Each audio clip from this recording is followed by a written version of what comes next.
So on a serious note, you guys were falsely incarcerated for 25 years for a double homicide in Centerville. Well, 1995, it was a crazy year in Camden. The early 90s was crazy, but 95 had to be like one of the craziest. It was like murder every other day in the month of January.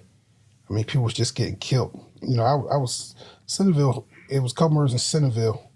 And Centerville became a ghost town. Like, nobody wanted to come through there because they were scared to get killed. But I had lost a lot of money gambling, so I was on the grind. So I was just out there by myself. I wasn't scared. I wasn't thinking anybody going to shoot me. So I was out there hustling, late night by myself with nobody out there. Nobody coming through either, barely coming through. And then it was 95, January 27, 95. I'm out there. I went out there. I had dinner with a friend of mine at her house in the neighborhood. And then I told her, I said, I'll be right back. I go check on something. So I went up to 8th and Central to see what was going on. And wasn't nobody out there. I'm like, where everybody at? They said they down the girl T house. She having a party. So I go down to the house and see a bunch of people in there smoking, drinking, and whatnot. I'm like, yo, what y'all up to? They like, nothing. And I said, all right, well, y'all chill. Don't get in no trouble. So I get in the car, go back to the girl house. I was hungry. I said, you want to get something to eat? She was like, nah, I can't go out. So I said, all right, then. I said, all right, I'll be back.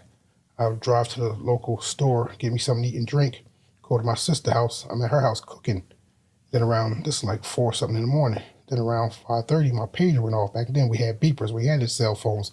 So I looked at it and there was a number outside of Camden. And at the time, my sister, she had a restriction on her phone. She couldn't call out of Camden because the neighbors just come use the phone and call to Japan and all over the world. So she put a restriction on her phone. Back in the day when you couldn't call long distance. That costs money. You had to get a calling card. Yeah, she said she had the restriction on her phone. So my phone go off about 5:30 and I was in there cooking, singing. My nephew, he was on the couch asleep. I kind of woke him up. I was like, what's up? So I'm just cooking, man, eating. So we started kicking it. So I sat there and I ate the food, and we was talking. Then about 5 of 6.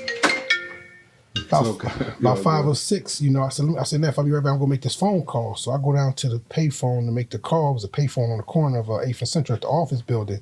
I remember calling this number before. It was outside of Camden. It was in Paulsboro.